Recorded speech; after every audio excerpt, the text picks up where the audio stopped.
Hello and welcome to Almost 30 Podcast. Hello, everybody. Welcome to the show. So happy you're here. This is a good one. This is a good episode. I'm really excited you're here. We just started recording. Tommy, our video guy's monitoring the pizzas. Got 2 pizzas in the oven. 2 Daily Harvest flatbreads. He's like, do you want me to film or watch the pizzas? And we're like, watch the pizzas, brother. We got 2 Daily Harvest flatbreads in the oven, cooking up. Oh, your girls are together in LA. We are doing a hot streak of interviews and just, doing our thing together. Mm-hmm. Sleeping with each other every night. Sleeping with each other, kissing, doing all those things. Oh, man. Yesterday, so we're recording this a little early. So we're recording this around Halloween. It's coming out on the 11th, which is intentional. But yesterday was Halloween and they had Kanye West Sunday service. So if you're new here, I'm a huge Kanye West fan. I've gone in and out of loving and hating him, but I'm come to terms and realize how much I really appreciate him and all things about him.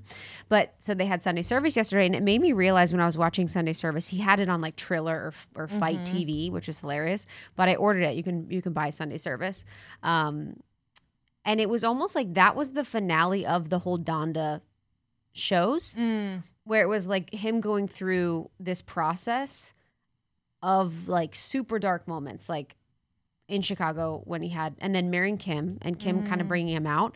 And then the end, it was like, oh, this was the end of what Donda was, where it's like all these crazy, it was like very ritualistic, the other shows that he was doing with Donda.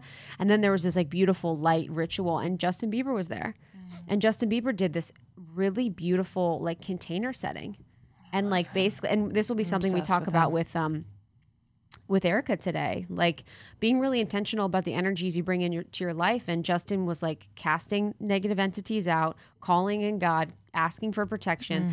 And I think about that. I'm like, that's what we talk about doing. And that's what a lot of people are doing when you're setting containers, when you're clearing space, when you're meditating, all these things. It was just powerful to see that kind of in action happening at Sunday service. Wow. It was crazy. And there was also, so this is my perception. So Marilyn Manson's there, DaBaby's there, who have been canceled for, crimes that like I have no business talking about. I have no idea what they're about or what they are, but I just know that they've been canceled. Could be right, could be wrong. I'm not really sure.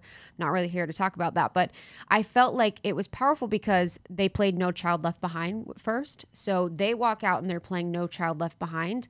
And I was thinking about like from the eyes of God, like if we are all, and as you guys know, we're not religious on this podcast, but we do have like, we just are very, in the spiritual space. And I'm like, from the eyes of God or the creator of universe, it's like, if it's all love, then it's all love. And then even these people that have been deemed so evil and so bad, which they could be, they could not be, that's not for me to judge, God still loves. Yes. And I was like, wow, that was like a really powerful moment. Whether I agree with it or not, I'm not sure. But I was like, I'm kind of seeing what's going on. And then they were wearing this like Handmaid's Tale type outfit. It was like all white, and they were covering their head, covering their bodies, which is like kind of Kundalini. They actually say that it is easier to channel or connect when you are wearing white. But I thought, I was like seeing them in circle. I'm like, I could just see people online being like, this is scary. This is weird. But I'm like, dude, you guys watch like American Horror Story? Literally. And like all these fucking billboards I see are literally like terrifying. And everyone's like, people wearing white in a circle. I'm like, everyone needs a check. I know. Squid Games? Dude, I was on the plane and I was going through. I'm like, oh, I'm going to watch I'm going to watch a movie. It was like, the like walking, like all the dead, the like murder, this, da-da-da. It was so, I was like, how do I want to feel right now? 100%. And so all I could watch was Zootopia. That's a good and that's one. all I could watch. I like cartoons. Ted Lasso's dope. That's our next show we're gonna watch. I actually love it. It took a minute, but I actually love it. I love it because it's wholesome. Yeah, you feel good. You feel good. That's what I heard. You feel good. What was the one thing all shows we watch, I have to close my eyes and my ears, and I'll go and I'll hum because it's so horrifying. So horrifying. Some things they do, I can't. And even scrolling Instagram yesterday during Halloween, I was like, And he dropped it on Halloween. Excuse me, my friends, why do you love putting blood all over your face and body? 100%, dude. Why do we have blood dripping from our mouths, everybody? Yeah, everyone has blood all over. It's crazy. It's like they think it looks sexy or something. I know, honestly. Oh my God. Maybe. They're like, wouldn't it be sexy if I was a dead person with blood all over me? You're like, yes, bitch. Fuck. Get it. And also crazy.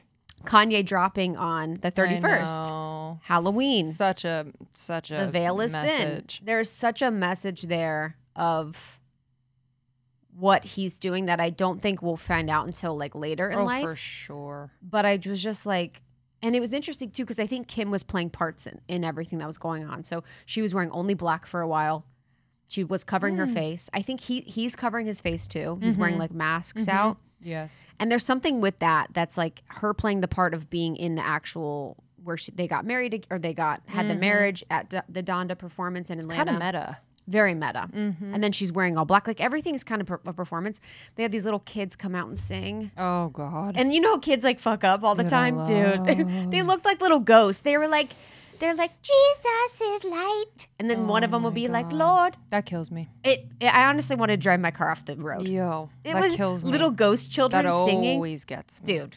Sean and I went to Maverick City music concert the other night, and the first people to come out on stage was like a huge chorus of mainly kids, and then there were some adults too, but like adults that are like normal adults, you know, no celebrities, no nothing, but they were just like happy to be in this choir, and like for them to walk out in Barclays and be at a huge concert like that, you felt their absolute joy and like pinnacle of their life. And I could not stop crying. And they were kind of opening the show, and they actually stayed throughout the show and just kind of sang background for Maverick City, who is just so good. And it reminded me, just like Sunday service, it's like, man, oh man, how nice it is to be at listening to, be present for like a music concert performance that makes you feel good and doesn't make you feel like, it's like, it was so uplifting. It made us cry. We were dancing. It was just like so nice. And people of all ages and races. And like, it was just so fun to see the woman in front of me, like 73 years old, just having the time of her life. Oh. Yeah, and that's the thing with all of it. It's like, you know, years ago, if you were like, oh, you're like Justin, still can't get over it. He's like, oh my God, my girlfriend is like gospel freak. But it's like, I'm not interested in doing things because they're cool or not. My wife, yes. I'm interested in doing them because they feel good. So it's like, if something feels good to you, do it. If it feels aligned to you, pursue it. If that's gospel, if that's rap, whatever it is. Blood on your face. That's blood on your face. Pursue your passions of blood. But really, that's just the overall point. Because I know for me, if I was listening a few years ago, I'd be like, wow, freaks. Like, what is up with you? What is this agenda of religion? But now really, it's just like, dude, I fucking love music that comes from the soul and feels like from the heart. Same. And this episode's like a super spiritual, really beautiful one with Erika Gabriel, someone that I really, really love. I love her. We always die laugh because our friend Natalia Benson, who's been on the pod, we've been on her pod, she had this like house sale of like crystals and like altars and clothes and all this stuff. It was on Instagram during the pandemic.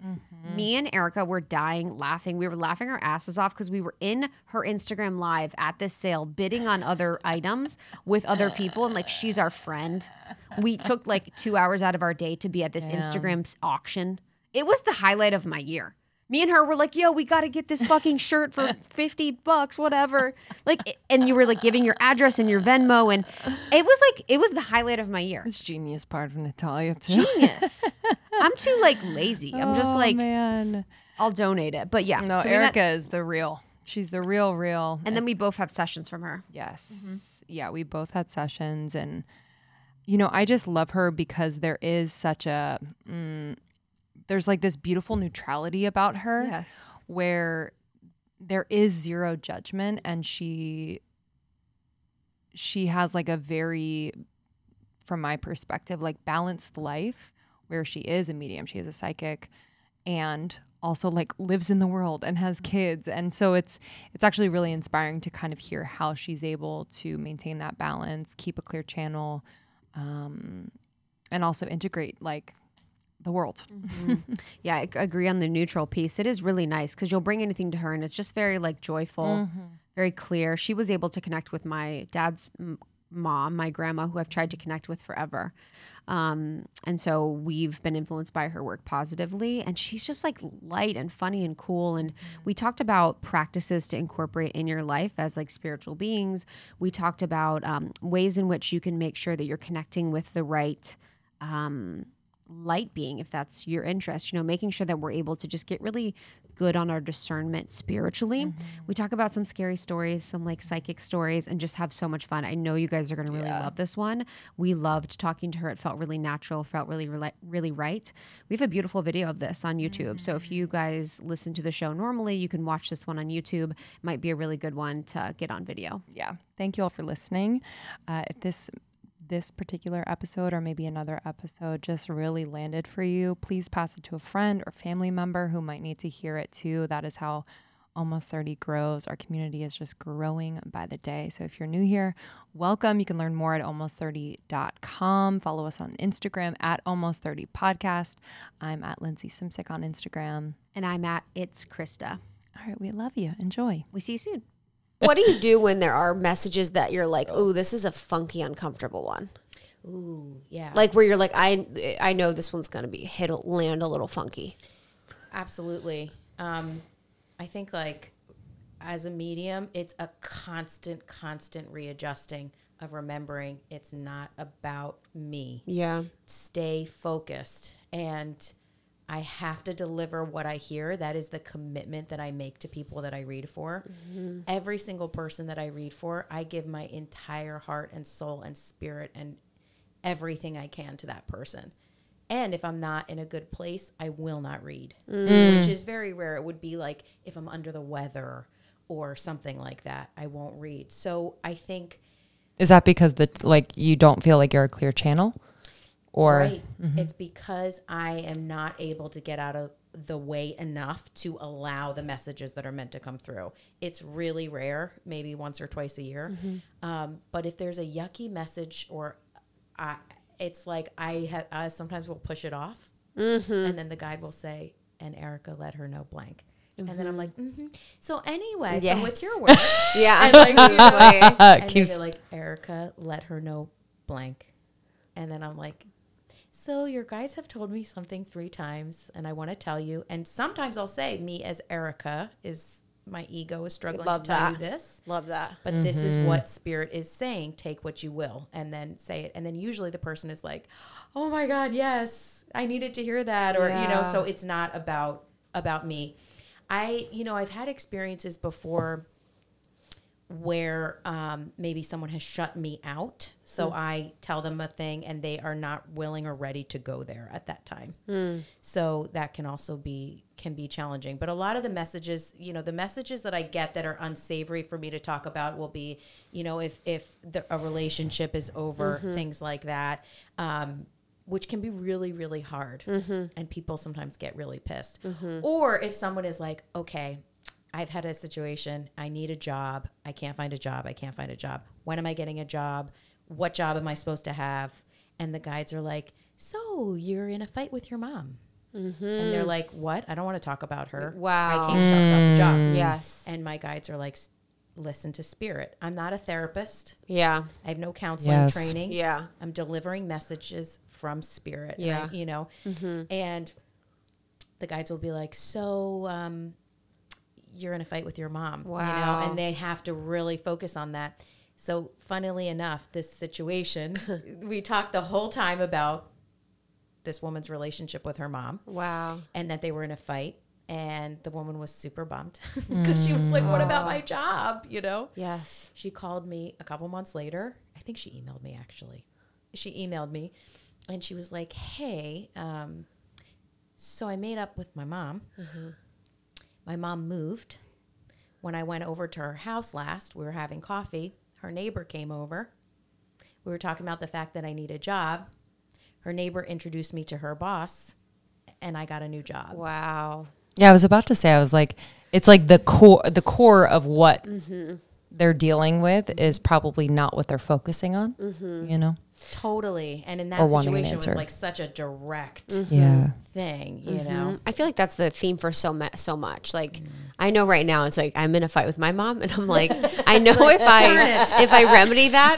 Actually, this is for you. Yeah, this is a message. Like, this is my message. I was trying to literally. But the guides keep saying, so I'm in a fight with my mom. And I'm like, I know that if I just break that seal, that other things will fall into place. That's what, when you really like live an aligned life.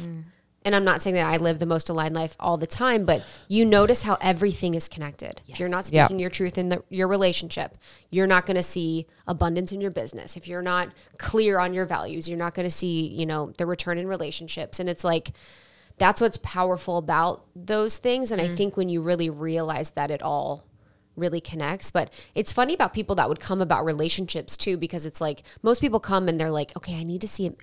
How many people see you when they're like, they know they should break up, but they don't know if they will or not? Every time. Every time. I know so many people in my life are like, I need to see a psychic or a medium. I'm like, you want to break up. No, you don't. No, you don't. Yes. You know, and that's the whole thing. That's the whole amazing thing about mediumship. And it's like the answers are within you. Yes. Yes, and that 100%. sounds so cliche because we go, how is that possible? I'm confused. I'm lost. I'm depressed. I'm sad. I'm worried. I'm anxious. How are the answers in me? Right. And it's like, and there is the secret to life, right? How do you manage your energy? How do you find your way to quiet your mind and your ego to drop into your center and connect with God and connect with your intuitive voice so that you can move your life forward, find your path, and find your reason for being here, which that intention and that focus on your goals, your passion, why you're here will, like you're talking about, Krista, is like align the other things in your life, your business, your relationships, right? It all comes from you. You are your foundation. The guru is in you. God is in you. Your answers are in you. So things like self-care or quieting your mind and your ego, that is, to me, a devotion to God.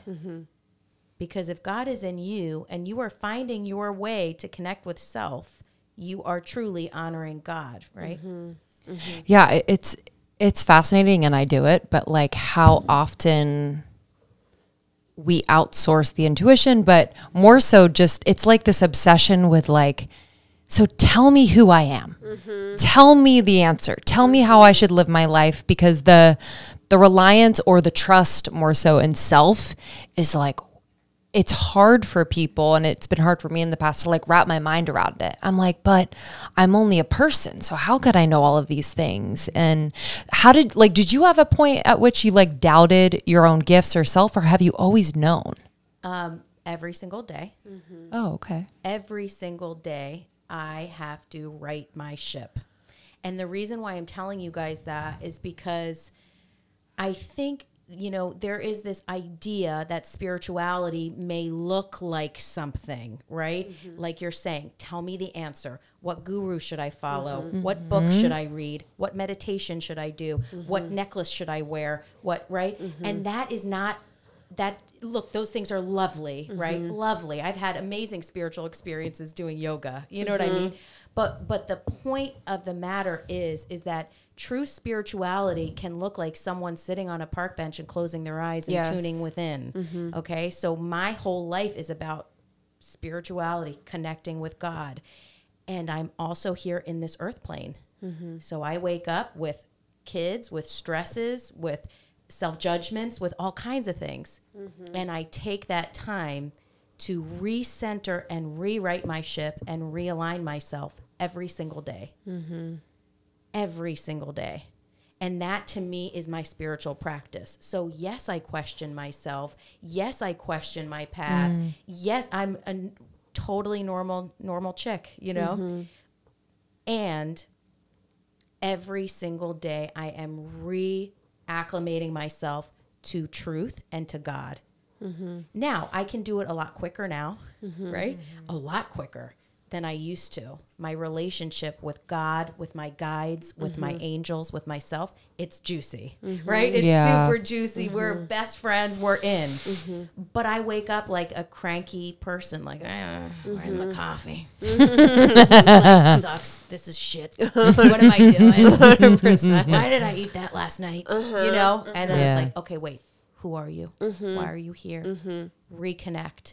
And so those tools of reconnecting to self, reconnecting to God, connecting with your guides, those are the most powerful tools we have. More powerful than any book, than any guru, than anything. It's you. It's you. The whole thing is you. That's the whole secret. So it's quick. Now, you know, I go quickly, but I have 100% certainty on why I'm here. When I align myself and go in for a reading, I have deep trust and boundaries for myself. I have incredible relationship with my guides. So while I'm reading and when I'm aligned, I don't ever question. But I think the idea of spirituality and a spiritual awakening and a spiritual path, you know, looks a lot different than a lot of people think. I think it means what you can buy. Just kidding. It means what retreats you can go to, what ayahuasca you can do. It's pretty clear on what spirituality is. But for the boundaries with your guides, because I know, I always like bring this up because I think that there are entities that are pretty wily and pretty tricky. Yes. And in all of like the spiritual texts that I read, and even in like Law of One, it talks a lot about how like negatively polarized beings can often give the guise of something that is not. So when you're in those, how do you, like, what are the boundaries that you set, and how do you make sure that what you're doing is, I guess, protected? 100. Yeah. No, I love that question so much because, so there's a couple parts to that. The first layer of tapping in, a lot of times we tap into that lower level energy. It's stuck energy, right? Yeah. So you're a kid and you're messing around with the Ouija board, you're going to have the shit scared out of you. You know what I mean? Because you're tapping into that lower level energy that's stuck. Yes. Right? So the idea is when you work with that, and I've been very scared in my life. I'm not anymore. You know, but that's that lower level energy. And I think that's where people get stopped. So they want to connect, but they're so scared. And I always tell people, move through that layer. If you go deeper, it's so much better. You're getting into stuck energy. And I mean, there's all different types of hauntings. I can take you guys through all the different levels of hauntings, but there's all different types of stuck energy and hauntings. But for me, once I moved through that, which is just fear and illusion at the end of the day anyway, but once I moved through that and created a dynamic relationship with my guides, I check with them, I check with self, I move out the ego, I get with my guides, and then, okay, we're ready to go, we're ready to read, right? So there's a lot of protections that I set up, and I still white light. If I'm reading for someone, I white light us. I only invite in both of our highest and best vibrational guides, angels, teachers, and loved ones with specific messages, right? And I seal us in a white light bubble. So boundaries, and even just speaking your boundaries are powerful because remember, everything is us. So our intentions are powerful. Yes. So I would say, you know, if anyone is, you know, hoping to connect with their guides, just set your intentions very, very, very clearly on who you want to connect with. Set a beautiful intention with a light heart, not a fearful heart, right? Like people, clearing their house are like, oh, please, go away. You know, they bring in a lot of fear. It's like you want to clear your house with joy and light and fun and, you know, move out, right? But yes, boundaries. Huge boundaries, and say them, speak them, and set intention. Fuzziness creates holes. Yes. Right? Yes. Creates a lot of holes. But, you know, working with your guides, when you focus on them, they will come. But then people go, it sounds like me. And it's like, yeah, it does. Because your guides meet you in your intuition. Your guides don't meet you in chaos. They can't. Your guides meet you when you're dropping in, and when you're in that still place. That's where your guides can meet you. So set intentions, create boundaries. And when I read, I have huge, huge boundaries. And also, I've been doing this for so long. I know when something's a haunting. I know when something's a ghost. I know when something is, I can see that person's loved one, you know, come into the reading. I can see their guides. I connect with that person's spirit. So, you know, it's a lot of years of thousands of hours of practice, you know, as well. When you say everything is us, can you just expound upon that? I think, I think so much like you said, actually, my friend, is like, we outsource so much, right? What is the thing? Tell me the thing. You tell me, right? Give me the nugget that will do it all, right? And the secret is the nugget, the thing, the book, the guru, the thing, it's all in you. Every single person I've ever met is connected to God. And in fact, something I love that Michael Beckwith always says is like, you are loaded and coded with God when you were born. I love that. You're loaded and coded. God's in you. We come from God. We're part of God. We're all one, right? And so you're loaded and coded. So meaning God is within you. Your truth is within you. And that may seem so far-fetched. It's like, oh my gosh, when I go inside, it doesn't sound like God in there, you know, but it's true. So everything is you, right? Your life, your reality, your path, your journey, this is what you set out to do. You are creating your reality. Your path is unfolding before you, and you are unfolding it. There, you know, big secret, there's no gray-haired man on a throne judging you in, quote, heaven, right? It doesn't work like that. You are your judge. It is in you. The truth is in you, because God is, period. God is not judgmental, tempestuous, or bitchy. I love to think of God just like, I just don't like that shirt on you. You're not going to have a good day. You know? It just makes me laugh so much. It's like, that is not God. God is, period. Yes. Our relationship to God changes and kind of over time, but really everything is you. We are more powerful and more magnificent and more in control than our minds will have us think. So much easier to be like, this happened to me. You know what I mean? Where it's like, how could this happen to me? You know, it's like the victim. Yeah. One of the first, layers of having that spiritual awakening is realizing, look, bad shit happens. Yeah. For sure. 100%. Some of the nature of being in this earth classroom that I call it is suffering, right? Very bad things happen. But constantly blaming everyone else for how you're feeling now, and that victim mentality will keep you so small and keep you so stuck and keep you so saturated with resentment and anger that it will just devour you. You forgive and you move through to free yourself, not them. Yeah, and the Law of One, they talk a lot about how 3D is really short. They're like, that's really, really short because it's like the most suffering of any dimension. And it's like where the most contrast is. So they talk a lot about it being like contrast because it has so much suffering. And it does feel like that. And, Justin and I did like a mushroom experience, and he had a bunch of guides appear, and there was like one, it was his grandma, and she's like, I know this is hard, but it's really short. It came through on the other side. She's like, I know this is hard, but it's really short. And we were even talking about that earlier, like as empaths, sometimes you can really just get caught up in how much pain and suffering there is here on earth. It can be really, really hard. It's, and you don't want to bypass it. You want to feel it, but a lot of it's not yours. It's not really yours to process. So as someone that is a feeler, like I think a lot of our audience are feelers. How do you navigate through the world and in a way that you can still be in service? This is like my favorite question. And like this whole conversation is my favorite conversation. We love you. But this is a great question. So agree. This is one stop on our soul's journey. right? That does not mean we should all go, jumping out the window, right? To speed it up.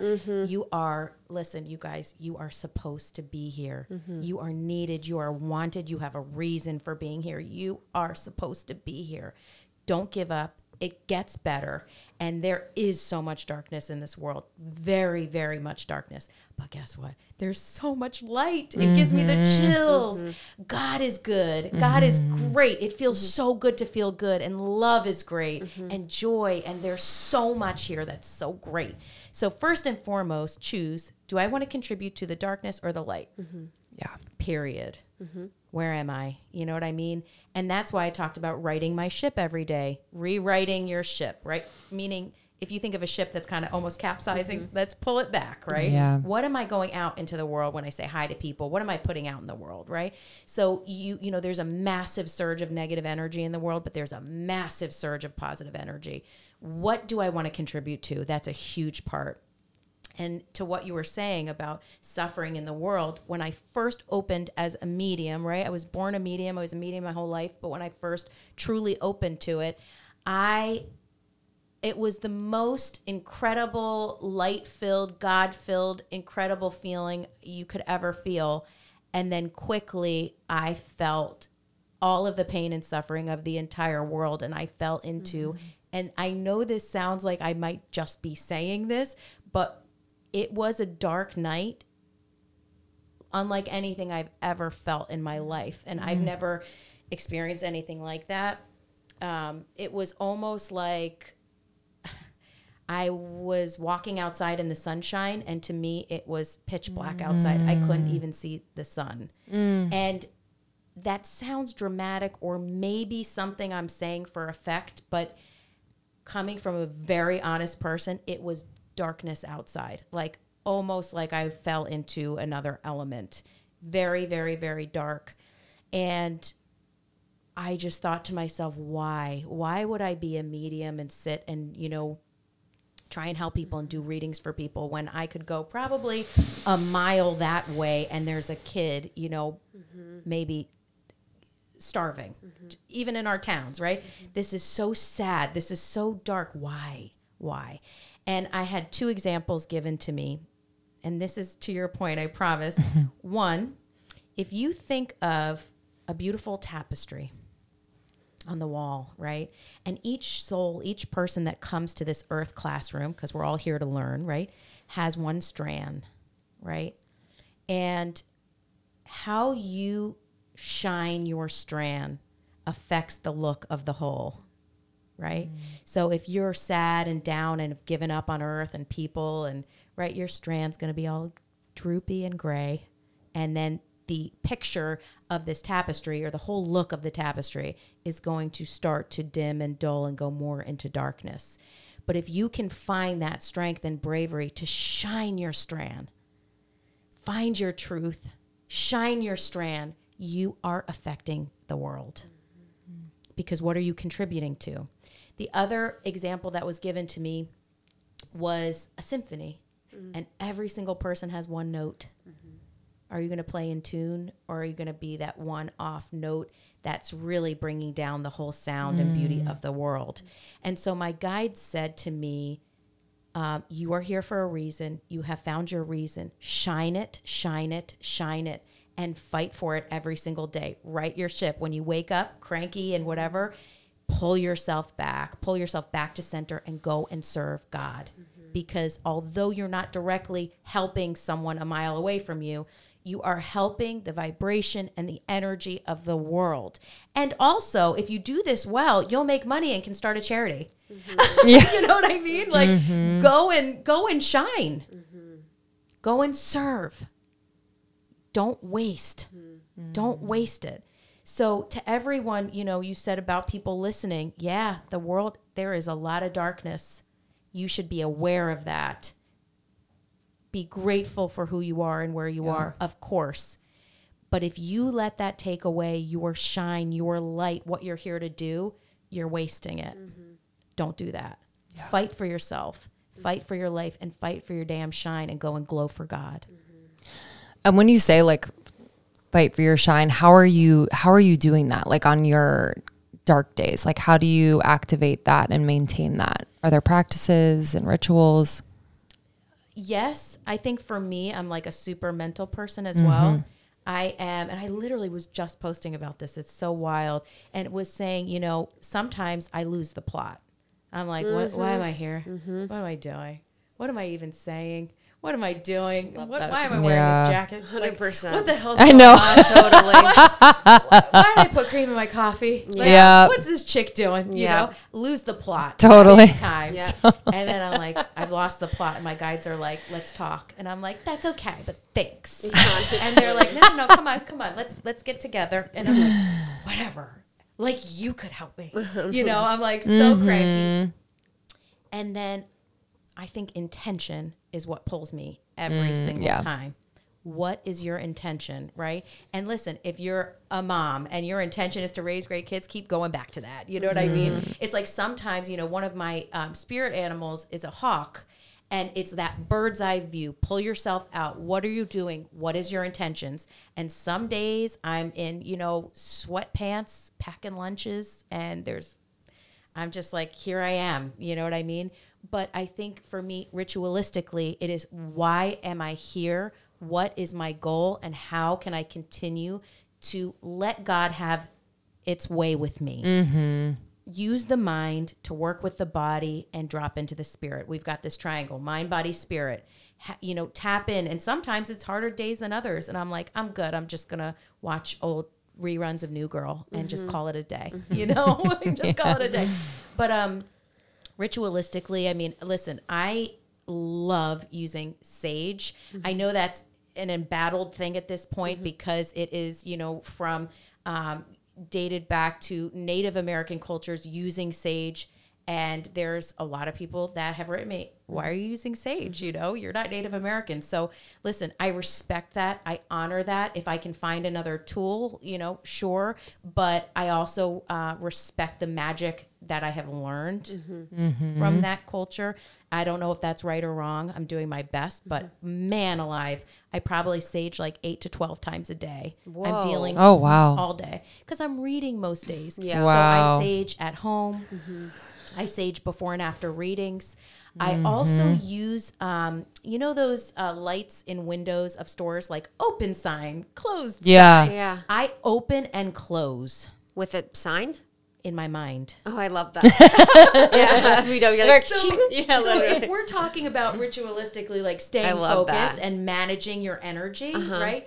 You guys, it doesn't have to be so complicated. I think sometimes we overcomplicate things. Set an intention. Who, us? What do you mean? No, not you guys. No. Listening. And all of us. All of us. Right? Yes. I do it too. Yes. I was telling you guys earlier, I like go to my guides. I'm like, okay, let's talk. And like I talk about a million things and my guides will respond like, patience. And then they'll walk 100%. Away and I'm like, oh, fine. Mine are always like, when I'm like, da-da-da-da, they're like, but you do that too. Yes. Overcomplicate. Yes. But I think with, you know, to the point and kind of blending both questions a little bit is like set intentions, open your energy, close your energy.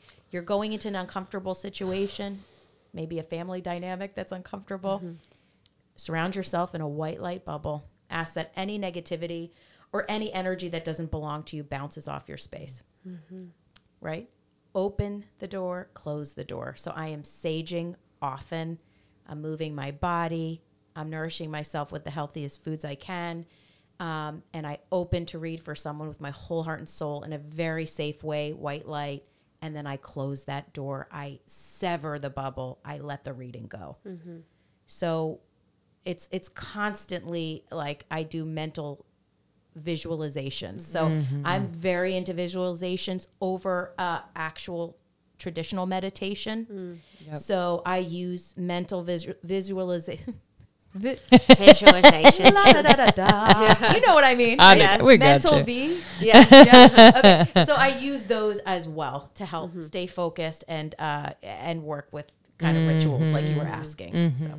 So if people were to want to connect with their family members or their guides, like I don't want to scare them because I was like, oh, you're probably going to go through a layer of funkiness. But what would you suggest for people to do? Yeah.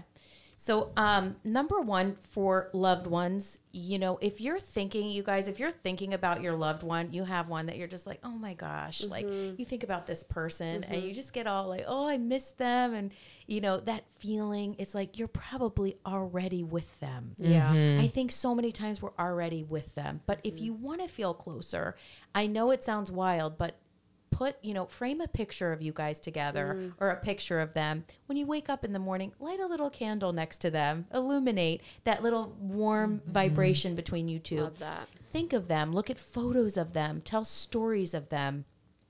Feel what you feel inside when you think of them, right? You could even sit down with their picture, light a candle and close your eyes and just imagine seeing them again. And they do come. They do come. So much of loved one connection is within our own souls and our own hearts and memories. And I think, you know, people have asked me like, why can't I see them? Why can't they come visit me in my bedroom? You know, it's like, hey, you don't want them to do that. That means 100%. They are lost and stuck. And, you know, that's not a positive, right? Yeah. But of course there are signs. So people ask me like, gosh, I keep on seeing this hummingbird. And it's a beautiful hummingbird. And every time I see the hummingbird, I think of my grandma.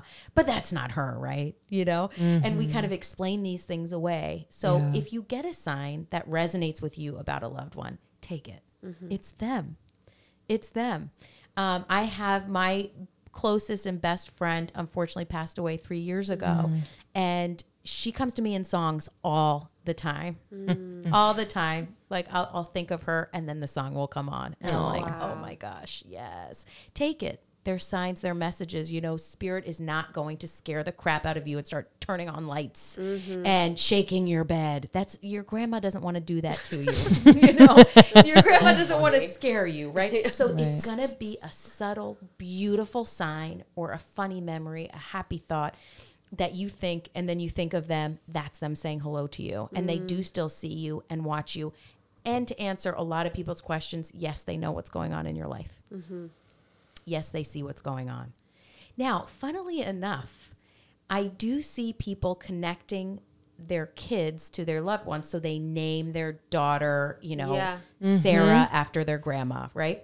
And as Erika, I'm like, that shouldn't matter. That doesn't matter. But it's like, you do connect them. Wow. And people come through and say, you know, will say, you named your daughter after me. And I keep my special eye on her because I know you connected us. So it does matter. Wow. Do you remember the Kardashians? Kim got a reading and it was crazy because the person said that her youngest son was like their dad reincarnated. Psalm was their dad reincarnated. They were like kind of freaked out. Yeah, totally. Because it's also like your and then baby. They look at him and you're like, yeah, like you don't want to look at your baby and be like, Dad. Yeah, Like it's the can most that beautiful happen baby though? in the world. Quick reincarnation like that? I mean, or have you encountered that? So that's so interesting. First of all, I think Kim Kardashian is so pretty. Like, She's I love amazing. She has a spell. I think the I think best. that she's a witch in some way, and she puts spells on people because when you look at her, that's all you think. Literally the whole time she's speaking or existing, you're like, you're so pretty, you're so pretty. It's a weird spell. I agree. But look what she's doing. She's like helping people. Oh, for sure. Yeah. I'm so proud of that. I'm like, that's amazing. Yes. I met J-Lo one time. Same thing. I was like, oh my God. Like her. Really? I'm like, you're so... What? I mean, I agree. That's your face? She's beautiful. You're so pretty. Yeah. What were we saying? About Kim and the Yes. baby. The reincarnation piece. So, Yeah. So here's the thing. In my going on 14 years of reading, I haven't seen that where I've read for someone and they were reincarnated quickly like that. That does not mean it can't happen because time is really an illusion. Yeah. Right. And time has no beginning, middle, or end. Time is a circle. So everything is virtually happening all at once. So you're like, could my husband be my spirit guide? Possibly. Yeah. He's not right now, right? It's weird. And we're not supposed to understand that because time is so linear, right? Yes. So even to people listening, just draw a circle and think of time like that. Yeah. It's not a straight line. So I do think that is very possible. I haven't seen it. But what I do see often is people losing a baby. And then the next time they get pregnant, that is the same spirit coming through. So if anyone listening has lost a child, the one that you caught after is probably the same spirit. There's not, you know, when I go into spirit, I don't see a section, like a nursery section of crying lost babies, guys. It doesn't happen. It's not like that. So a lot of time the spirit is going to come, something goes on time-wise or physically, just with the body before the spirit has jumped in. Something happens with the body, and then the person gets pregnant again, and then they're like, okay, are we ready? Is this, okay, cool.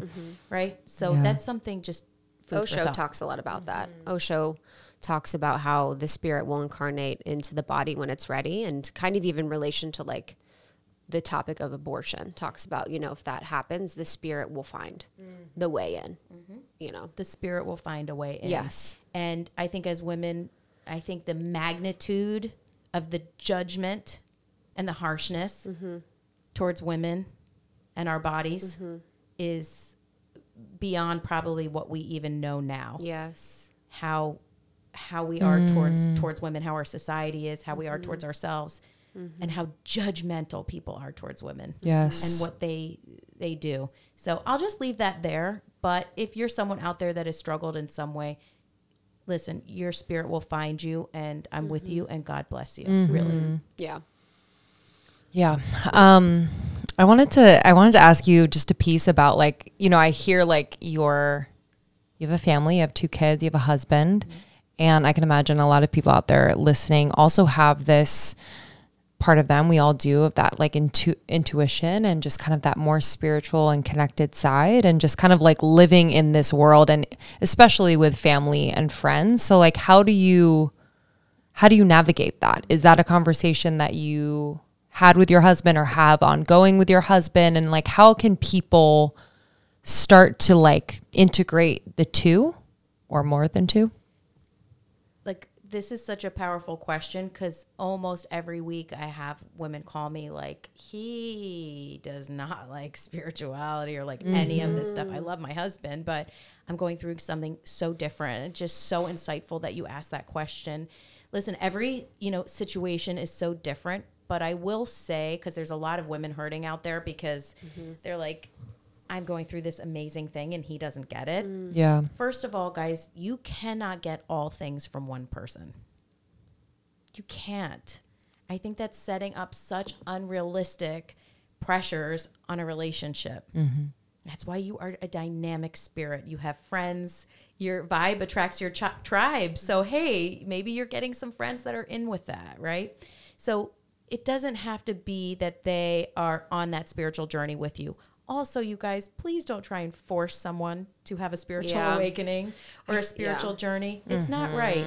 I think we find that a lot in our community. It's always like, okay, I'm on this, and now how can I bring him on it? And it's oftentimes like the most spiritual way is to honor the path of the other person and not force them on it or not wish that they were something else. Yes. Don't do that. Let people unfold as they unfold. That's what love is. Is to hold space for someone.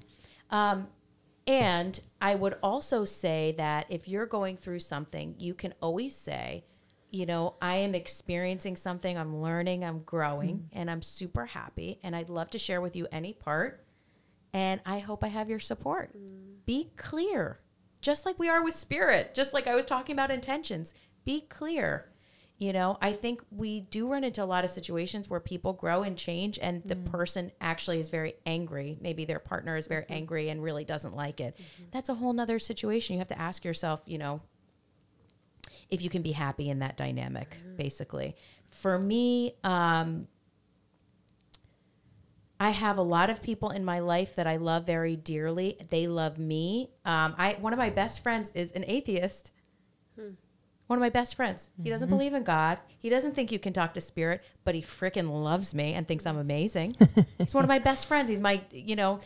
Is that hard for you? No. Okay. Because I love him and think he's amazing. He doesn't think I'm fake or that I'm lying or anything. He just has a different set of beliefs, and we still love each other, and that's okay. Definitely when I really started working as a medium, I absolutely lost some friends. I'm not going to sugarcoat that. Absolutely. Wow. There was a lot of lost friendships, but that happens in life. When I got married, I lost a bunch of friends. Wow. When I had babies, I lost some friends, or different dynamics change. Things happen. And those friends that can ride with you through everything, through life, through a spiritual awakening, through marriages and all kinds of things, those are your people. Those are your lifetime people. So I navigate just by doing me and being me, and not giving a really about what anyone else thinks. There's people that think I'm a complete wackadoodle, right? And that's fine. I'm like, that's awesome. You do you. I am a wacky bitch. No, but at this point of my life, it's kind of like I have no time for that. I have a mission. I have to keep going. And I am totally honest. Even my kids' school, they know what I do. I mean, they know what I do. It's funny. I love this story. I was picking up my daughter. This was like 2 years ago. She was in preschool, and she had this best little girlfriend, and we're at pickup. The moms park their cars and walk in to get their kid. And my daughter comes running out. She goes, "Oh, Mommy, I'm getting in Cameron's car." And she just jumps in her friend's car. We're going to have a play date. And the mom kind of gets out of the car, and she's like, "Oh, hi." I'm like, "Hi, how are you? Oh my God, our girls are so cute." And she's like, "Yeah, my schedule's really flexible.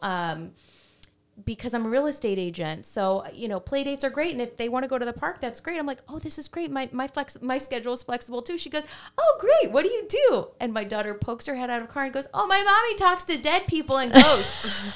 And the woman just looked at me. I was like, "Okay." And I'm like, "But my house is really nice and normal. I have normal snacks."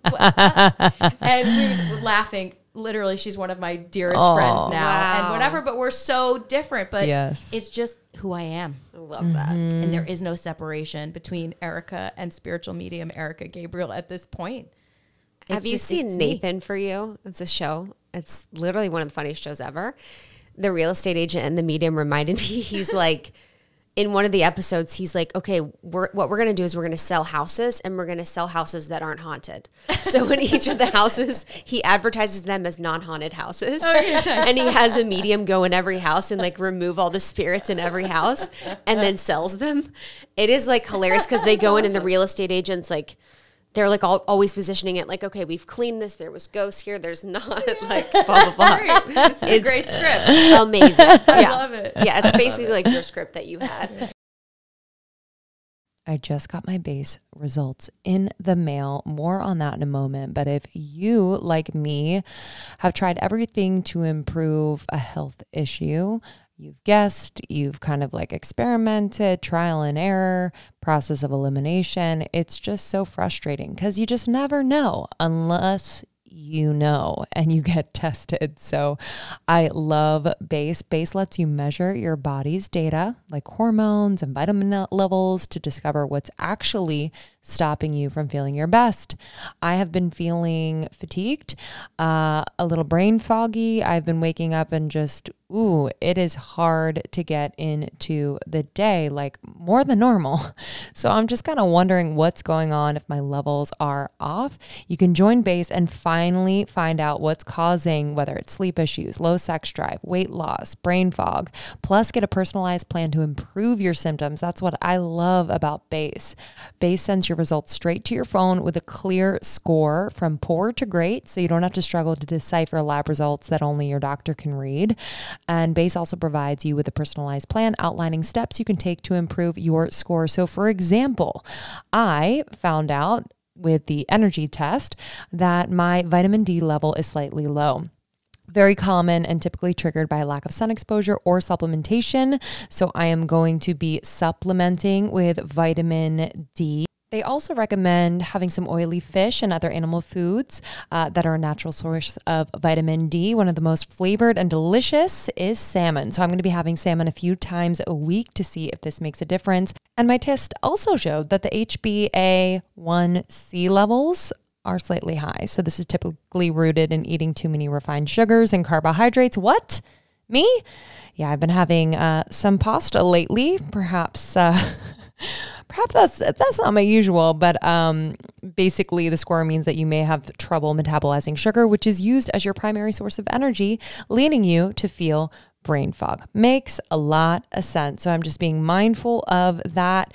Y'all, it has been so helpful. I finally feel like out of the dark, you know, where I'm like not guessing anymore. I highly recommend Base. You can test your stress, energy, sex, diet, and sleep. Pick one or more areas to investigate. Base will send an easy lab kit right to your home. You take the test, ship it back to them, and receive the results right on your phone through the app. It's so easy. So for our listeners, I'm super excited. Base membership starts at $59.95 a month. And right now you can get 20% off your first month of membership with code ALMOST30. So go to get-base.com. You can use the code ALMOST30 to get 20% off your first month of membership. I just recently sat down with Carly Stein of Beekeepers Naturals. She's actually going to be on the podcast next week, episode 472. Check it out. But I just have to gush about Beekeepers Naturals products. Okay, so if you are a bee nerd, listen up. If you're not a bee nerd yet, you will be, soon to be. So what I find so interesting is that Beekeepers Naturals has been able to use products of the hive that is made in the hive naturally to support our immune systems and our overall body health. For example, propolis. Propolis is made by bees and backed by science. It's been used for centuries, like thousands of years. Bee propolis acts as the bee's medicine, and it also contains vitamin B's, vitamin C, zinc, and over 300 beneficial compounds and minerals that are amazing for the human immune system.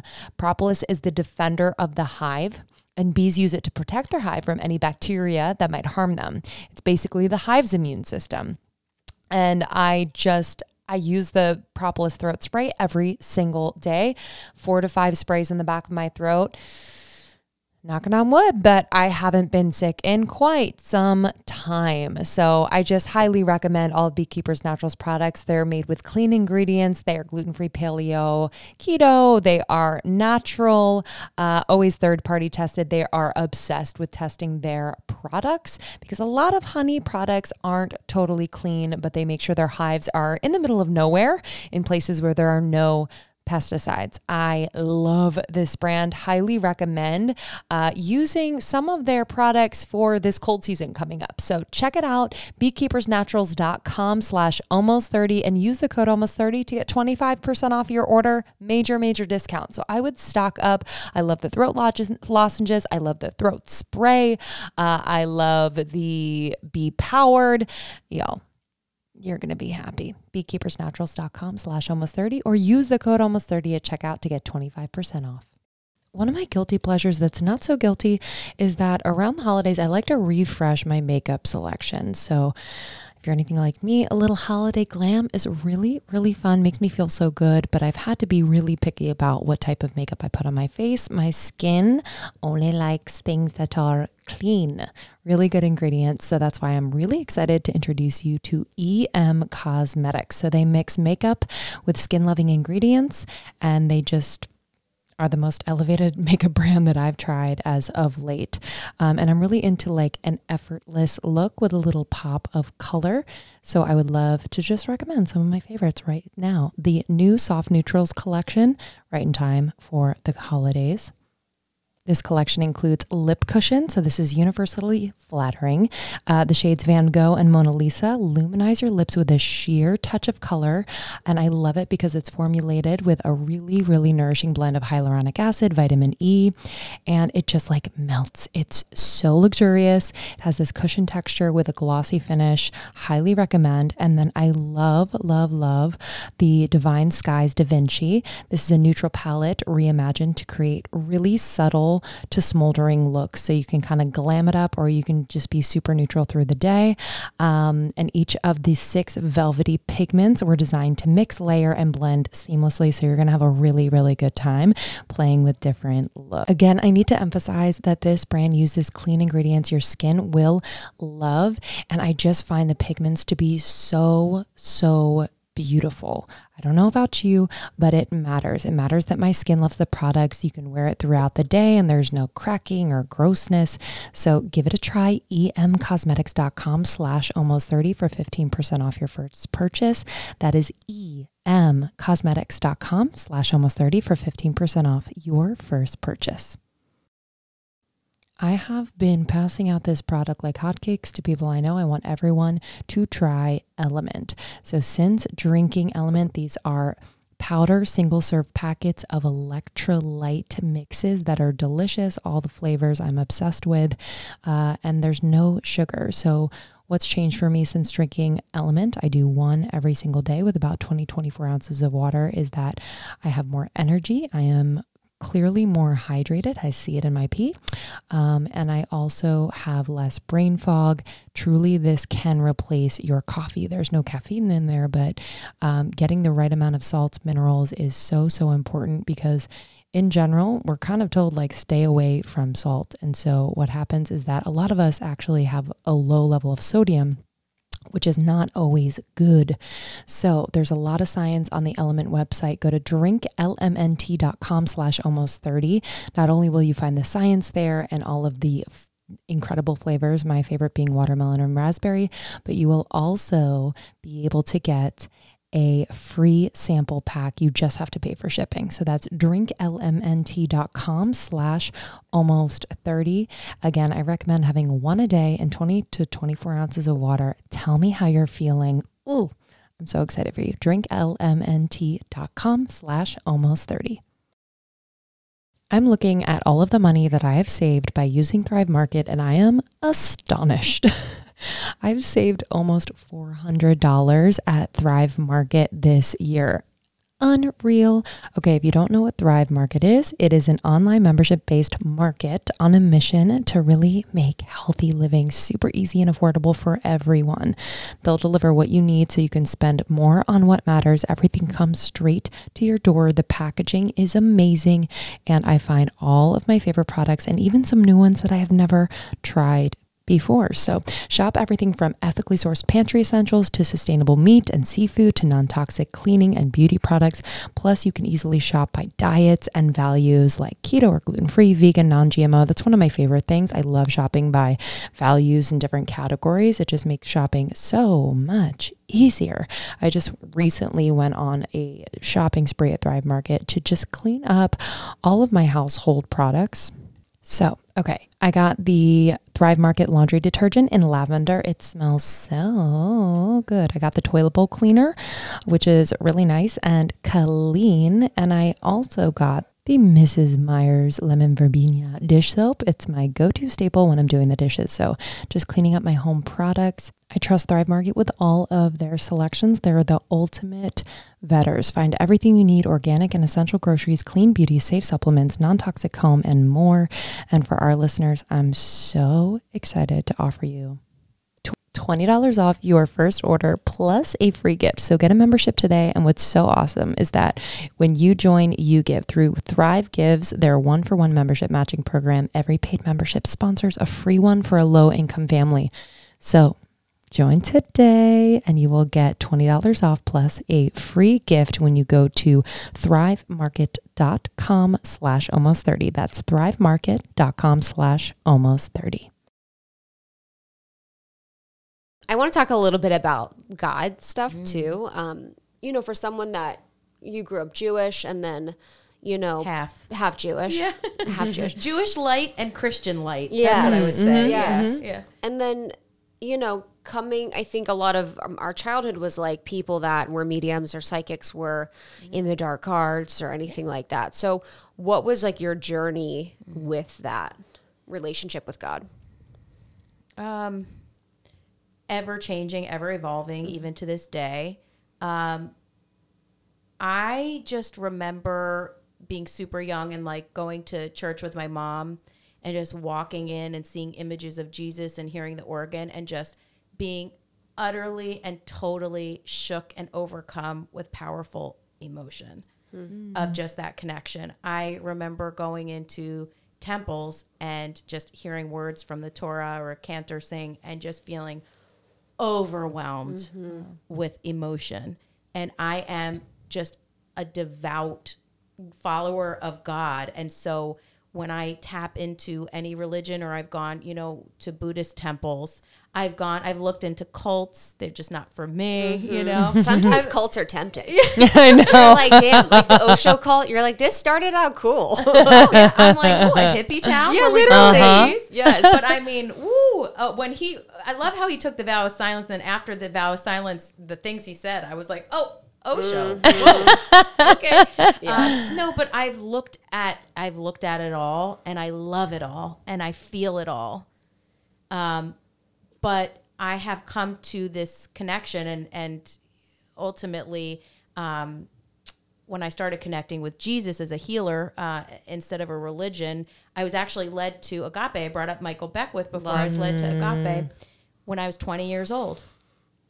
And I went into agape, which actually a friend told me about because he had been in a very abusive cult in Los Angeles, a Christian cult.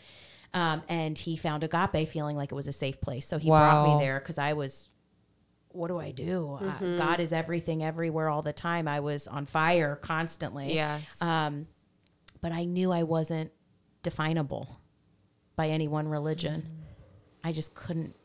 I'm just not a joiner. I tried to join sorority. I couldn't do it. I've tried to join sports. I just can't do it. Like, I'm just not a joiner in that way. No offense. I think it's beautiful, but I just knew I had to do my own. And so when I went to agape, I was introduced to the message that God is in you, and that you are God. You are a piece of God, and that we are all connected. And it was like, oh shit. Okay, so I better take take care of this Erika person. This makes sense. So my relationship with God is ever evolving, ever changing, but God is absolutely everything and everywhere. We're all vibing with God. We're all connected to it, whether you're in it or not. And it's growing all the time, my connection to God. And my goal moving forward is to continue to get out of the way. Medium. I'm the go-between, right? And you don't even need me, guys. You can talk to your guides or your loved ones anytime you want. You don't need me. You really don't. I'd love to be there for you. I think that's great, but you don't need me, right? Right. So, but God is a constant evolution. And my devotion right now is moving out of the way, right? Moving out of the way. Have your way with me. Use me for good, right? I let spirit run my life, God run my life, right? So that's kind of where I'm at. Does that make sense? Yes, Yeah. completely. I think the religion piece is just funky, because I think that brought me, it's weird because I was looking at journals when I was home in the holidays in Ohio, and I was like, wow, in my journals, I was like, I love Jesus. I said I love Jesus all the time, but I don't remember feeling that way because I was at the Catholic Church. So it was remember feeling very confused about it and the hierarchy and Jesus, and you see Jesus on the cross and you're like, that doesn't seem fun. And who is this being? You know what I mean? It all seems so outside of you. And so when I finally was able to see how much of it was seen as outside of ourselves, then I was able to relearn. And that was discovering that we have access to angels, that we have access to these ascended masters.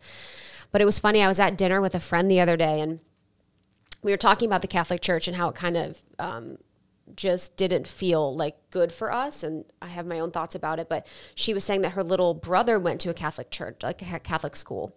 And she said her dad is really, really religious, really about that life. And her brother came home from school and was he's like, how was school? What did you think about it? And he's like, it was like a juicy, ripe, beautiful watermelon. And then a snake came out. And it was he's like, yo, we're done. We're done with this school. And it was such an interesting example of how it is kind of like that, where it's there's this offering of what it could be. And then there's this insidious, dark nature of it all that really just brings us further from the true nature of who we are, which is God. It's masked in they're you get closer to God by doing this, by saying this, by practicing this, by devoting yourself to this. But really, the act of doing that is separation from God. So it's that's it's that snake. feeling. Isn't that freaking crazy, dude? It's crazy. And it's interesting. I think, if someone feels you know, following certain path or certain steps in religion is their way to access that feeling. Yes. That's a beautiful thing. I truly think all religions are all right and all wrong, but all right and all beautiful, right? I just, I think the idea of mass control and robbing people of their personal relationships. So many people call me and are like, I feel something amazing, but like I'm told that's wrong. And I'm so scared. I'm so scared because even talking to you is wrong, right? Even doing this is wrong. And listen, you have to do what's right for you and what feels good in your heart, right? And at your pace. And again, I am not saying if you are devout in a religion that you are wrong. Yes. That is some people feel that rules and community help them feel safe and feel their connection, right? I'm just saying if you are feeling something else, you don't have to feel that you're bad or wrong or going to hell, because there is no hell. Can you talk more about that? Yes, this was a tough one. In Ohio, hell is real. Yeah. It's on every billboard, baby. You go down 75 and it's like, hell is real. And then it's hell is here. Yeah, hell is here, hell is real. Repent now, Jesus something. And then there's 10 commandments, billboards. Well, we have It's to put pretty a face fire. to things, right? Yes. We have to give God a face, and we have to give non-God a face. Yes. Devil, you know, Yes. we got to create this illusion, right? We have to give God a face that everyone's comfortable with, and then, you know, right? Okay. So anyway, I'm like, The face of God. I'm Have you like, seen that hold meme on, that's online? Jesus? It's like our history books, and there's like a picture of this like Egyptian, and he's like a white man with like an Egyptian like hat. People are like, what? Well, it's like Jesus was a 100%. Middle Eastern Jewish man. Yes, yes. He was not white, guys. Yes, Okay. yes. No. Nice try, but no. And I mean, just study history. Like, come on, wake up.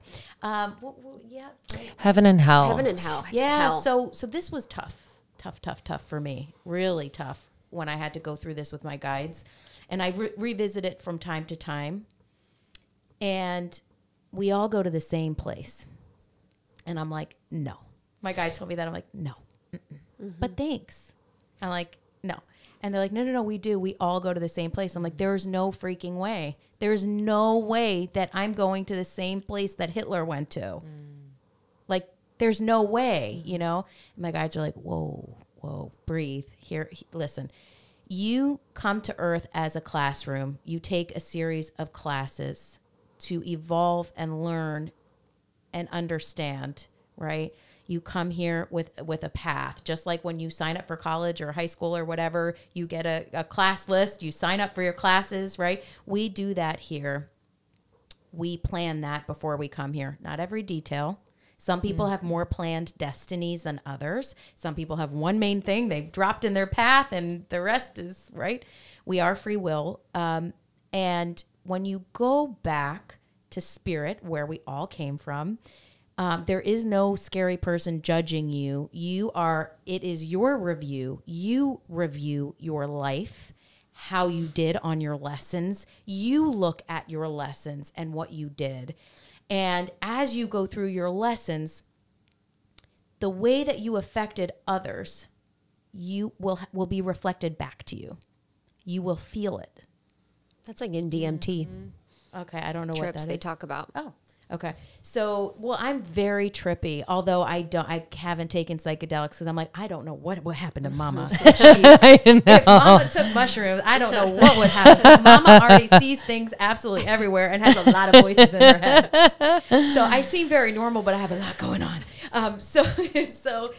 But the idea is it will be reflected back to you. And you're in this place called review. You're reviewing your life, your path, your lessons, what you're doing. So to me, Hitler is still in review, not only feeling every single person he affected, but their kids, their grandkids, their great-grandkids, every single thing that he did, every single trauma, torment, and pain that he caused. He is still in review. Is that hell? Oh, yeah, it is, baby. It's absolutely his own hell that is being reflected back to him.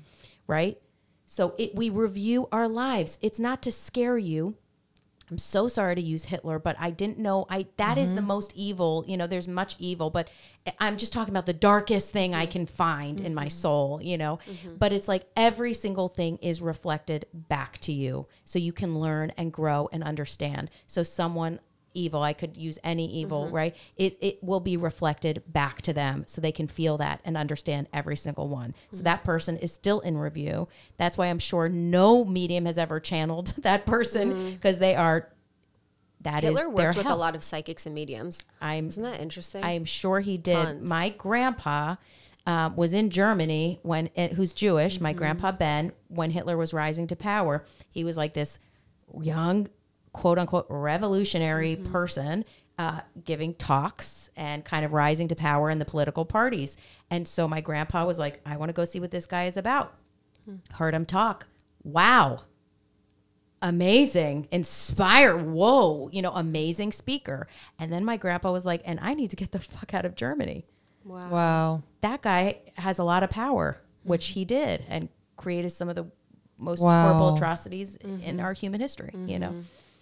In Law of One, they talk a lot about how Hitler's like had a lot of green ray chakra power, but didn't have any, orange ray chakra power, but didn't have any green ray. So he is in like, they're like, people are very confused about how we perceive Hitler, but he's in a state of healing right now, like in between worlds where he's like not. And they said that the most evil people in history that have graduated from third density to fourth density to fifth density negatively polarized, which is really, really hard to do because you get closer to unity the further up you move in densities, was Genghis Khan and then Rasputin. Yeah. Which, because they were like the most powerfully negatively polarized people. Forces. I know, what forces. Listen, it's like there's so much evil and so much darkness. And that's why I think my guides used that example of something so horrific so that I could really, really understand. I still struggle understanding there's no heaven and hell. But yes, he is in a form of his own sheer hell, as many people are. But there's no, like, we're not in a dungeon being stuck by pokers. Yes. I mean, with some evil man with horns. Yes. Right? Would you say heaven is like, I've heard people say, yeah, like heaven is here, you know? Sure. Yeah. I mean, I think heaven is absolutely anywhere. I think, you know, you can have a spiritual awakening sitting on a park bench and feel God. It doesn't have to look, you know, right? You know, I mean, it is everywhere, but we do return somewhere to spirit. Again, this is one stop on our soul's journey, and we return. But again, don't you know, go jumping out windows or anything like that. It's like you don't want to have to redo it all over. Yes. That's my thing, is I don't want to redo things. Yeah. Like I want to learn this lesson, and I know that my lessons I'm not learning, or I haven't enacted the lessons I need to learn. And there is that thought where I'm like, damn, I don't want to come back. And I don't want to like see my oversouls when I die. And they're like, you know, and I'm like, I do know. They're like, we got to do that again. I'm like, damn it. Well, we go to spirit and then we're just like, oh my God, I'm going to go back. You know, I'm going to do that again. Yes. You know what? Let's go. I just have a few more things to clean up. Let's go ahead and do it. We get here. We're like, oh, I forgot. Yes. Childbirth. The veil of forgetting too. Truly. Yeah. Course in Miracles is really, from my perspective, almost like the 5D heaven on earth existence guide, because it's really just free from all illusions. Like when we are free from the illusion of suffering, of pain, of fear, and we really return back to love, it's like that's sort of how we get into that. It's pretty gnarly in the way that it's written, but I feel like that's like Jesus's intense 5D blueprint in A Course in Miracles. Yeah, it's crazy. That's beautiful. And that's what you were asking before, is like, you know, what does it mean? Like, it's you. Like, what does that mean? It's like life. Yeah. You know? Yeah. Life. Right. We both had readings with you a while back, a long while back. Yeah, a little bit. Yeah, a little bit. But you were saying that it was really, I mean, both were really profound. Was your grandpa or your? No, they were singing. The whole thing was like singing and music. Wow. Yeah. Was it your grandpa? The usual. Or your guides? My guides. Okay. Yeah. Or that guy you knew in college. Who's the guy I knew There's in college? the hockey player. The legs. Oh my goodness. Yeah. Dude, this he's the best, and he passed a few years ago, and he comes through in almost every medium reading I have, and it's hilarious because I know a lot of his friends, so he's always just like, can you let them know, you know, like just always messages for other, it's really sweet.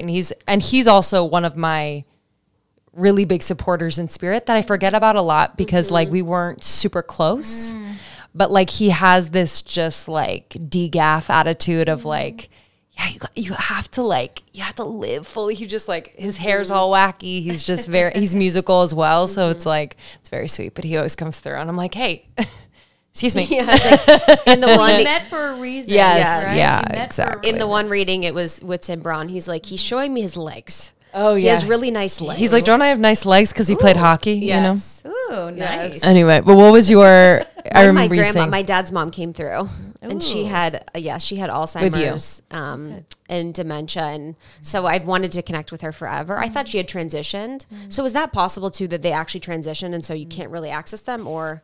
Listen, it's possible. Yeah. I think our timing is way different than spirit timing. Yeah. So, yes, have I had a reading where someone was desperately hoping someone would come through and they didn't? Sure, but it's not usually because they've incarnated. Yeah. You know, it really, the timing is so different. I really, really believe that they wait. They wait for us for that reunion. The reunion is so good. When you go to spirit, you're like, hey. It's like light recognizes light. It's like all the shit kind of just melts away. Yes. But I see a lot of round table talks. You know, this is why Red Table Talk, I love the title, because in spirit, if you have a lot of conflict with someone, you kind of go to this like table in essence. I'm assigning it to a table, but and you come to terms. Now, you may come to terms and then never see each other again, don't hang out again in spirit. It doesn't mean you have to be best friends, right? But it's like you come to terms in a way. That's what I had with my mom's mom because we had beef. I was like a kid. I had like beef with my grandma as a kid, kid beef, and actually we had like literal beef. But but we came in spirit. Like she would come to me, and it was like waving the white flag, wanting peace, and it was like, oh wow, cool. I love that. Now we're like homies, kind of. Yeah. And when you go to spirit and see her again in eon from now, many years from now, you know, you'll sit down at that table and kind of like come together. And you do. A lot becomes peaceful. And sometimes if someone hurt you so bad in life, you know, again, you may not ever connect with them again in spirit, but there is that coming together. Yeah. Yeah. So beautiful. Yeah. I had also too, something that was really helpful that you shared was just about like my fruit, waiting for my fruit to ripen in Los Angeles because I was looking to move at that time. I think it was, I forget when it was, but that was like really profound. I was like, wow, that was a good one and very applicable to my life. Right. And everyone else was like, you're moving. And you were like, no. Because sometimes we plant these seeds. It's like you don't get the fruit the same day you plant the seeds. Yeah. Sometimes it's like that patience factor. Yes. When do I pick this fruit? And should I give up before the fruit's ready? It's like, no. Yes. No, you put it all in there. Yes. Just wait a minute. Just give it a little more time. Get your nugget before you leave. Yes. Get your fruit before you leave. Yes. Yep. That was literally it. I'm so glad that your guides did that. It's so funny because after readings, I'm like, seal up close. I know. Yeah. Never remember. Yeah, I don't remember a thing we of said. I course. just remember that day I grabbed my curling iron on the wrong end. Oh, Like there's the handle and then the hot iron part, and I grabbed my curling iron. So the whole time I was reading for you guys, my hand was in a bucket of ice. Do you remember that? That's hilarious. I don't remember that. You don't remember that? I showed you. I'm like, here's my hand. We You're don't like, know each other yet, but this is gonna be I'm not totally. Yeah, you're like, okay. And I do remember reading for you guys, and my hand was in Wait, cold that's water. so funny. Isn't that funny? Yes. Never And yours done was that just before. about singing? Yeah, that's what I remember. I mean, every time I have a reading, my guides are like, so how about the music? They keep saying, I like, know. So songbird. Yeah, Songbird. yeah. They're so sweet. It's really funny. Like when I do tap in, it's just like they're just so freaking sweet, and they're just like, yeah, like their faces. They're just like, yes, this is what just totally opens you, and yeah, it's happening. It's happening. It's the like, timing. it's your passion, Yeah. right? It's like where your heart is. It's so beautiful. Yeah, And they're the really fact supportive. That comes right out in the reading. Yeah, right? always. When people get with your spirit. It's like, oh, you're an artist. You're a songbird. Yeah, I it's very love sweet. that. It's very sweet. So it's always nice confirmation. Yeah, nice. And then today, like my baby came through. So what, how does that, but you're not open. You know what I mean? So what's going on there? Well, first of all, before I came here for this podcast, like it wasn't like, help me do great. Like that's not what I was. That wasn't my prayer. Yes. My prayer before I came here was that I was able to let the information come through that would serve the highest amount of people that hear this. That, you know, the highest amount of people that hear this would go, oh, I need that. That is helping me. Or that idea serves me. So again, my prayer was to get out of the way so that I could let whatever was meant to happen today happen, right? And so I was a little bit open. I cleared myself and came in with a big open heart and ready to connect with spirit in that way, not, you know, channeling loved ones, but in that way. So when I walk in, when I see a baby, it's just like this pressure, like this little pushing down. It's very hard to explain. I can kind of see them. They hover above the person kind of in the door, and I just feel them pushing down.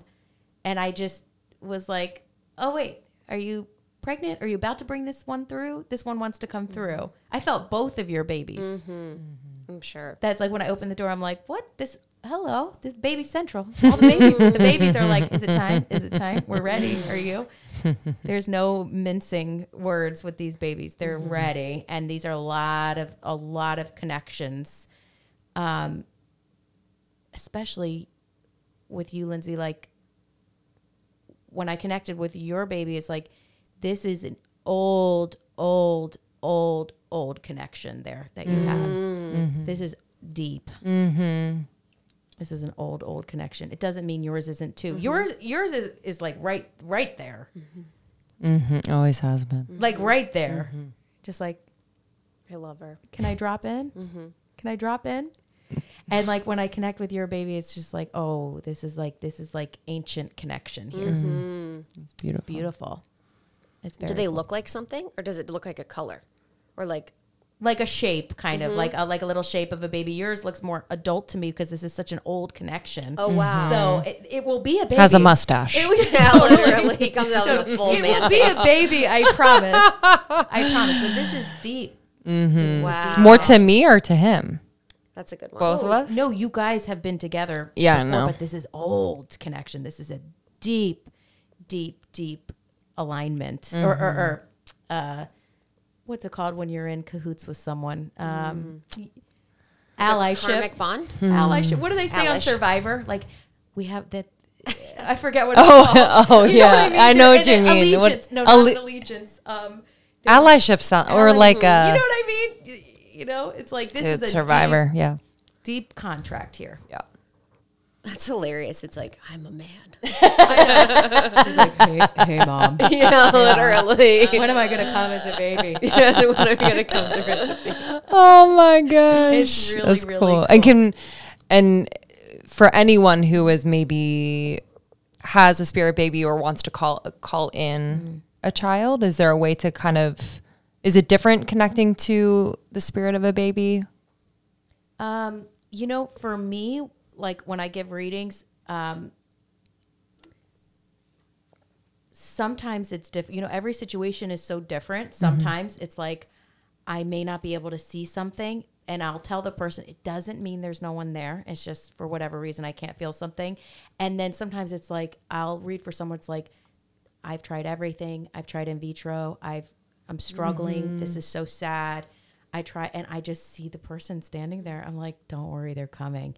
And sometimes, and I really want people to hear this, sometimes that spirit may come through another woman to get to you. And then you adopt them. But don't think that's not your baby. It is. I think, you know, I work with a lot of people who are adopted. A lot. This is a hard thing, right? I work with a lot of people who are adopted and want to, you know, understand themselves better, their history, right? And it's like the mom who raised you, it's like y'all two were together.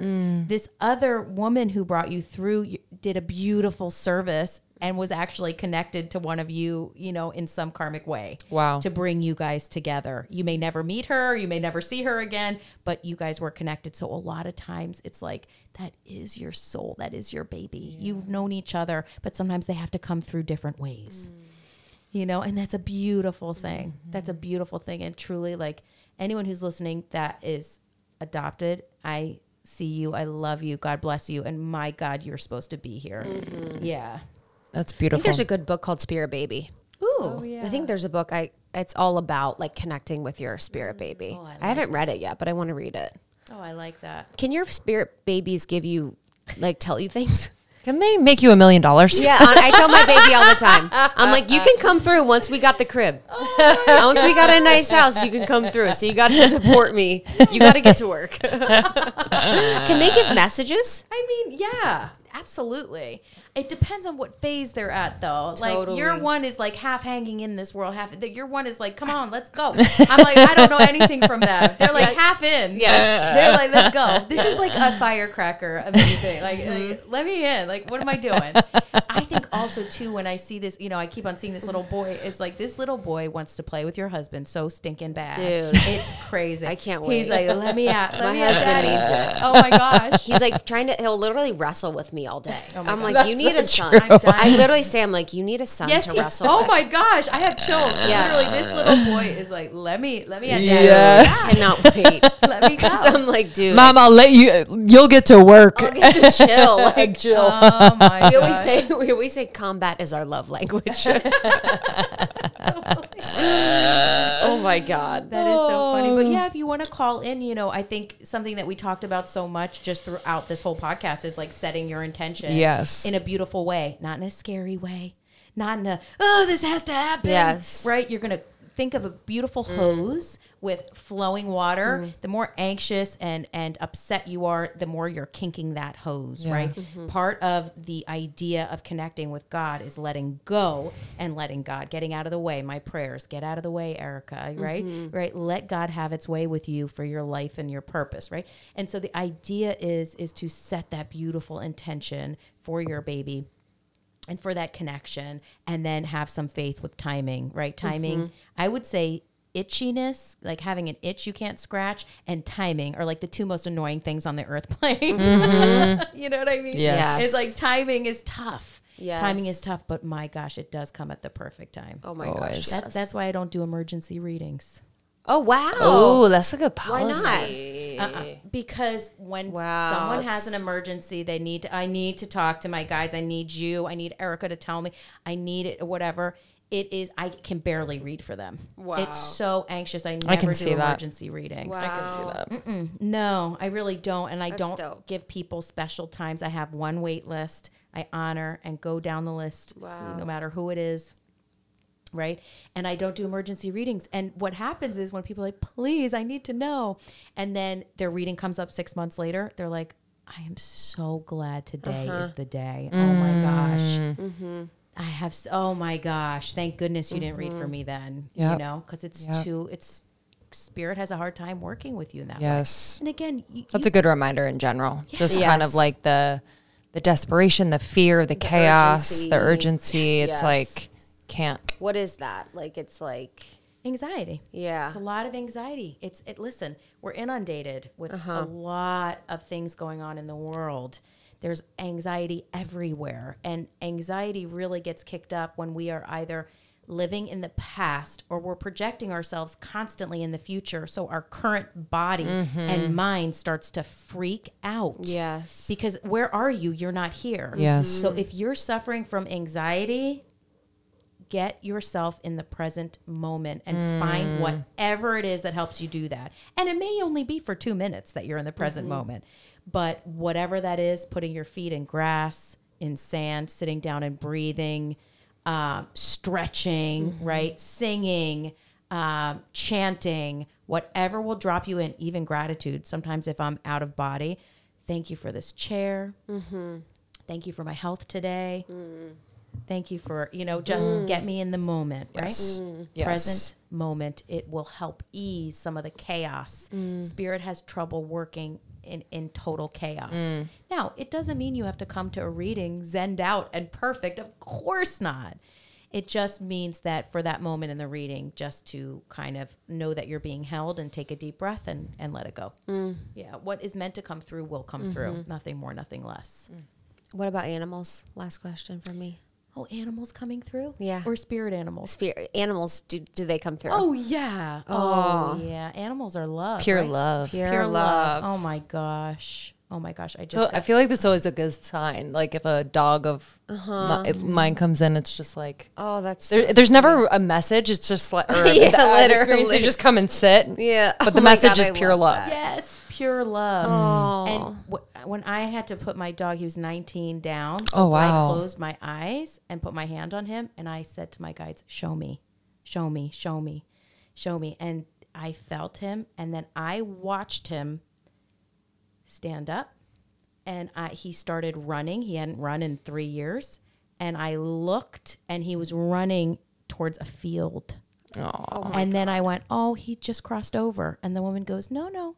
Oh, he just crossed over, you know? And I was like, no, I know. But I know, honestly. I watched him. I Erika, said, oh my show God, me. I wanna cry. I said, show me. And I saw him running. Oh, my gosh. And he was just like, I could see him doing it. And it was beautiful. Animals love you. And you know what? Please get another animal. Please don't say, oh, my dog That's wouldn't my want me. dad. My dad's Don't like do that. that. They Dude, want you to makes have me another sad. animal. I will your say, kitties are happy. Dude, Yeah. my kitties are happy. I went to this man and woman's house one time and they called me, and I don't go to people's homes anymore, but when I was going to people's homes, and they had Westies, West Holland White Terriers. They're so cute. And they had all these pictures to show me. And their one Westie that was still alive was constantly barking at this area in the yard. So they started taking pictures of it. You guys, there were full pictures of dogs standing in these photos. I am very skeptical about photo illusions, just so you know. These were dogs. Those dogs were still at that house. I don't know why. Gosh. I don't know why, but those dogs were still at that house. I saw pictures of them. Did you help them transition? Or? 100%. Okay. Yeah. Yes, helped them. I wonder what the dog was barking at them like. You guys need to go. He was like, "Oh my God, you're here! You're here! But you look weird and you smell weird and you're weird. And who are you?" Yes. Oh. You know, and it's rare for people not to cross over. I do want to say that it's so rare. But I have seen with accidents, car accidents. This was introduced to me. I was giving someone a reading, and their brother got in a car accident, and I saw the brother get in the accident, get out of the car, and look back at the car and think, "Oh fuck, I just totaled my car." Oh, I got to walk home from here. And he started walking down the street. And then he saw his grandparents and stuff like that. He allowed himself to see. And then he crossed over. And I delivered that message. And the woman said, "I can't believe you're telling me this, because we found his keys, his phone, and his wallet way down the street. And we have no idea how it got there." Wow. Doesn't that make the mind boggle? Wow. There's some wild... That shit is so wild. There's some wild stories out there that I've experienced. Do you want me to tell you another one? Yes. Okay. I'll tell you two more things that these are stories. So I like forget stories. a lot of readings, but I want to tell you guys these two stories. One, this woman who still follows me, actually, she's a lovely person. She had 3 kids, married to the most wonderful guy, big personality. Everyone loved him, most charismatic guy. And he unexpectedly died, leaving her and her 3 kids. She came to my house one day when I still did readings at my house. I don't anymore. And and she came in, and, you know, she was so heartbroken. And a year had gone by, and she started dating someone else. And she felt so upset about it and guilty, but she didn't want to be alone. And her husband came through with this awesome, charismatic personality. And he kept on dangling in front of my eyes this like heart necklace. It was like this really pretty heart necklace. And I was like, "Oh, that's so pretty. Like, he's showing me the heart necklace he gave you." And she's like, "He never gave me a heart necklace." No, you know, and I'm like, "No, he's showing me this heart. It's like a heart. It's a necklace. I don't know." Like, he keeps on showing it to me. He says, "Please wear the necklace, wear the necklace." And she's like, "But he didn't give that to me. Do you think, could it be the solitaire diamond thing he gave me?" And I'm like, "No, this is a heart." And then she was like, "Oh my God." And she burst into tears. And her new boyfriend had given her a heart necklace and was sitting in her drawer. And he was just like, wear it. Like, I want you to be happy. And it was just like this moment, you know, it was so beautiful. I mean, all spirit can bring you so much peace and healing to know that, you know, you're on the right path and that you should still continue on with your life no matter what happens, you know. That's beautiful. What's the second story? Okay, so the second story. So a woman called me to her house to read for her and her husband for her husband's birthday. The husband's like, I literally did not ask. Literally. I'm literally. Surprise! I love that. Like, knock, knock. It's a medium. Yes. So we sat down, and when I walked into their house, I heard, oh, we're here for a lost child. They lost a child. That was what was told to me. And we sat down, and their fridge was a ways down. And you know the pictures that they put on, like when you go to a funeral, they put a picture on the program? In my mind, I saw a funeral program on the fridge. So we sat down, we said hi, and I said, so you guys wanted to connect with your lost child? And they said, no, we haven't lost a child. We have 3 sons. And I'm like, you didn't call me here to connect with your lost child? And they said, no. And I was like, okay. And He's like, damn, happy birthday. Yeah. And then we kept on going. Other things came through, but they were like, absolutely not. And 4 days later, they wrote me, and their son accidentally had an accident and died. Oh my goodness. Their middle son. Wow. And at that point, I was like, I think I'm good. I don't know if I can do this anymore. Yeah. This is so sad. And I had to go in with my guides, and it's like, you know, something to what we were talking about earlier as well, is like everyone has their own path and their own journey. And it wasn't me to take that away, you know, and say like, no, he's going to die, right? That's not what my job is, but it's almost like, as we said, time has no beginning, middle, or end. Yeah. So it's almost like I was there ahead of time. Sure. Wow. And they've since called me back many, many times to connect with their lovely, lovely son, lovely family. But that was definitely an intense thing. People always want to ask me that. Have you predicted deaths? You know, it's like, no, I'm not in the business of doing that, but I can stumble into a time loop for sure. Wow. Wow. Yeah. On that note, I know. I was like, Oh, literally. on that note, God is great. God is It feels great. good to feel good. Let go and let Truly. Last God. question. Does it ever feel weird to say God? No, Okay. no, not at all. Because that's like a safe word for me at this point. At the way that I associate with God. God to me feels good. It doesn't feel scary or judgmental or yucky. God feels good. It feels so good to feel good. You know? It does. Yeah. It truly does. Yeah. And that's the thing. There's so much light and so much beauty. And find it and dig in. I Dig know. in. Chase it. I know. And then glow for it. It's so interesting. Like on Earth now, it's like if you share that you feel good in this current climate, it's like a weird thing. Yeah. So I'm really grateful that you said that, because I do think it's so important. And like, to your point about the tapestry, that example is so beautiful, because I do think it's like this contagious thing where we're like finding what's wrong in the world, finding the darkness, kind of like just sinking into that rather than recognizing and finding the light. That darkness is, it is, baby. But you're going to find the light, and you're going to glow for it and change the world from it. Right? New merch. Glow for it. Yeah. Glow for it, baby. Glow for God. Glow for God. Glow for God. It's true. We're just gals that glow for God. Glow for God. It feels so good to feel good. Yes. Right? Catchphrase, but I don't care. It like sounds like we Don't care. 15,000 person conference. You're like, glow for God. Glow for it. Good. That's what we're in right now. Yes. So let it ring out. Yeah. Let it ring out. It feels so good to feel good. Find the light. Shine it. Glow for it. Reflect it. You want to change the world?